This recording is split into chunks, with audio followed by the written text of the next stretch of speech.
Alors, merci Franck. Il y a une dernière info que j'ai notée. Est-ce que tu fais partie du conseil d'administration de La Poste? Est-ce que c'est vrai ça? Oui, c'est vrai. Ouais, j'en suis très très fier. Pourquoi? Parce que c'est pareil, une boîte, un groupe qui se transforme de façon folle et qui est trop peu connu. Alors on connaît tous l'expérience client dans les bureaux de poste, mais aussi à distance, capacité à mettre son colis dans sa boîte, le facteur le prend, tu sors plus de chez toi. Mais c'est un groupe qui aujourd'hui est un énorme groupe dans la banque assurance, dans la logistique et qui réalise une transformation hyper réussie. Félicitations pour ce parcours, hein, c'est vraiment impressionnant. On va maintenant parler du groupe que tu représentes, hein, Pierre et Vacances Center Parcs. C'est en 2021 un nouveau défi, et quel défi. Tu deviens directeur général du groupe et tu débarques peu ou prou en pleine crise Covid. Est-ce que c'est un challenge motivant? Oui, c'est motivant, c'est surtout un gros challenge, hein, compliqué au départ parce que janvier 2021, on sort du confinement. Nous, on a quasiment tous nos Center Parcs en Europe qui sont fermés. On décide d'ouvrir nos résidences à la montagne, Pierre et Vacances, mais est annoncé 15 jours après mon arrivée qu'il n'y aura pas de remontée mécanique, pas de bar, pas de restaurant. Donc le ski sans remontée mécanique, sans bar, sans restaurant, c'est pas vraiment le ski.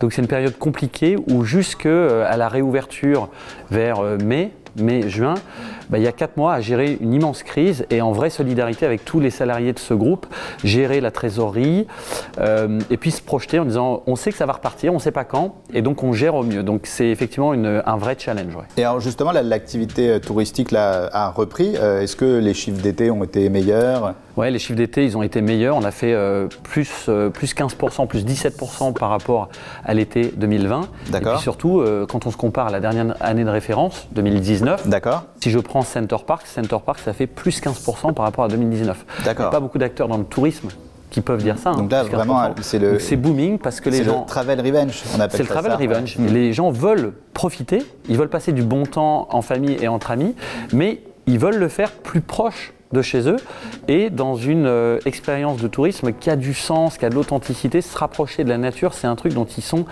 très friands et nous, c'est ce qu'on leur propose.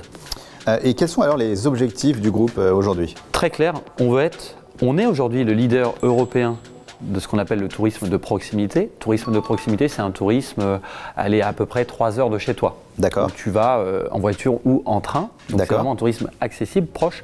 Et ce qu'on veut, mon ambition, c'est d'être le leader du tourisme réinventé. D'accord. Le tourisme réinventé, c'est quoi? Pour moi, c'est un tourisme qui est un tourisme réconcilié entre le touriste et les habitants de la ville ou de la zone visitée. Pourquoi? Parce que ça doit profiter aux locaux, au territoire. On a trop vu d'images d'un tourisme prédateur, alors incarné effectivement par Airbnb ou autre, mais où tu vois des touristes qui arrivent, qui font je fais New York, je fais Londres, je fais Barcelone. C'est pas ça qu'on veut, c'est pas ça que veulent les touristes. Les touristes, ce qu'ils veulent, c'est prendre du temps, découvrir, se faire plaisir et apprendre. Franck, est-ce que la transition écologique, c'est un des enjeux majeurs pour le tourisme et pour Pierre et Vacances Center Parcs? C'est clé pour nous, c'est un des 3 piliers stratégiques, l'exemplarité en matière de responsabilité sociétale et environnementale. Donc ça veut dire l'emploi, ça veut dire la préservation de l'environnement. On peut le faire dans la construction. Nous privilégions par exemple à la montagne la réhabilitation de bâtiments existants à la construction de bâtiments neufs. On préfère dans les nouveaux Center Parcs on ouvre le prochain en mai entre Bordeaux et Toulouse, eh bien ce sont des Center Parcs qui sont complètement intégrés au territoire, qui valorisent les richesses locales. Donc on emploie des matériaux locaux, c'est du bois. Tout ce qui est food and beverage, ça vient, c'est sourcé localement. Et puis l'emploi, c'est de l'emploi local. Donc c'est fondamental pour nous. D'accord. Donc Franck, nous sommes au Tech Show aujourd'hui, donc je ne peux pas ne pas te poser cette question. Quelle est la stratégie de digitalisation de Center Parcs et qu'est-ce qui a été fait aujourd'hui en matière de digital? La stratégie, vraiment, c'est que ce digital, chez nous, chez Pierre et Vacances Center Parcs, soit un vecteur clé d'amélioration de l'expérience client. Et donc, il doit la faciliter, la fluidifier, il doit la magnifier, comme on dit souvent, l'amplifier. Pourquoi? On a par exemple des bracelets connectés pour tous nos clients chez Center Parcs. Donc, tu arrives, tu fais ton check-in.